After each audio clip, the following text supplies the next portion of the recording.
Hajiya Ladidi Fage dole za mu gaya miki gaskiya, ko da a ce ita gaskiyar tana da ɗaci. Idan ɓera ɓarawo ne daddawa ma tana da wari.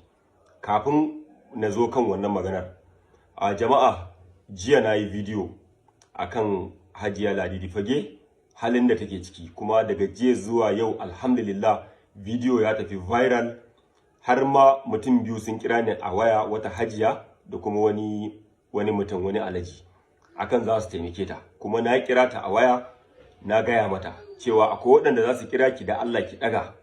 Sannan kuma sakamakon wannan bidiyon har yanzu a masana'antar Kannywood an sake tura min wani bidiyon ta na cewa bana wannan baiwar Allah fa muna taimaka mata, wallahi muna yi, amma ita ce ta kasa nutsuwa. Yanzu kun ga wannan bidiyon, kun gani ko? To kun ga wannan bidiyon ba ga irin ta ba. Sannan kuma jama'a akwai wani abokinmu a masana'antar Kannywood din, Sani Kandi. Duk wanda yake Kannywood, sai dai in sabo ne kai ko sabo ne kai, ka san waye Sani Kandi. Sani Kandi sound man ne kuma producer ne, kuma Sani Kandi mutum ne mai jajircewa. Sani Kandi ya kira ni a waya, na ga bidiyon ka, wannan bidiyon naka wallahi wannan baiwar Allah ana mata, saboda yanzu haka maganar da nake ma da Aisha Humaira da Hadiza Gabon sun yi magana a tsakaninsu cewa ya za a yi su taimaki wannan baiwar Allah.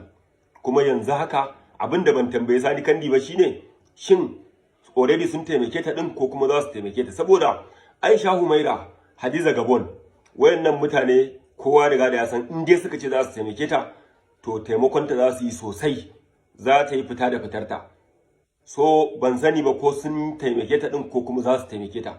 Idan ba su taimake ta ba, ina kira ga Aisha Humaira, matar Rarara, da kuma Hadiza Gabon, kamar yadda Sani Kandi ya ce min kun yi magana tsakanin ku akan za ku haɗa ƙarfi da ƙarfe ku taimake ta.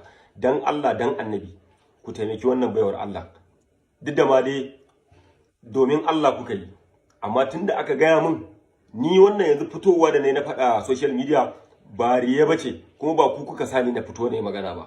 Ni ne na ji daɗin wannan wayar da muka yi da Sani Kandi, abin ya burge ni, nace to ni ma zan fito ne video. So Allah ya saka muku da alkhairi, Aisha Humaira da Hadiza Gabon. Kuma duk wanda yake da niyyar taimakawa Hajiya Ladidi Fage, kofa a buɗe take. Lambarta ni zan baka lambarta idan na tabbatar da cewa taimaka mata za ka yi. Sannan kuma jama'a yana da kyau ku sani fa, saboda wasu mutane suna cewa wai me yasa 'yan Kannywood yawanci idan suka zo wannan mataki sai an taimaka musu, sai an yi kaza, sai an yi kaza. Ba haka bane wallahi. 'Yan Kannywood da yawa waɗanda suka tsallake, waɗanda suka tsira, waɗanda suka canza rayuwarsu, suka yi arziki. Amma mun zo wata duniya ce wacce idan mutum ya yi abu mai kyau ba a damuwa da shi, sai mutum ya yi abin da ba shi da kyau. Ma'ana wannan halin da wasu daga cikin 'yan Kannywood suke shiga ciki na taimako, na rashin lafiya, a yi kaza, shine yake zama muku abun magana. Amma abubuwan alkhairi da kuke cin karo da shi ne 'yan Kannywood, wannan ba kwa damuwa da shi. To haka duniyar take. So saboda haka jama'a wallahi sai mun tsarkake zuciyarmu. Kuma Hajiya Ladidi Fage, wannan bidiyo dan Allah dan Annabi ki a Justin na wasu abubuwan. Mun san cewa lalle babu ma tana jawo wannan, kuma kina da larura, ba lafiya ce da ke ba. Dan Allah ki natsu. Idan kika yi concentrating, kika natsu, wallahi akwai da yawa mutane da suke so su taimaka miki. So da wannan nake sake yi wa Hadiza Gabon godiya da ke da ita Aisha Humaira. Allah ya saka muku da alkhairi.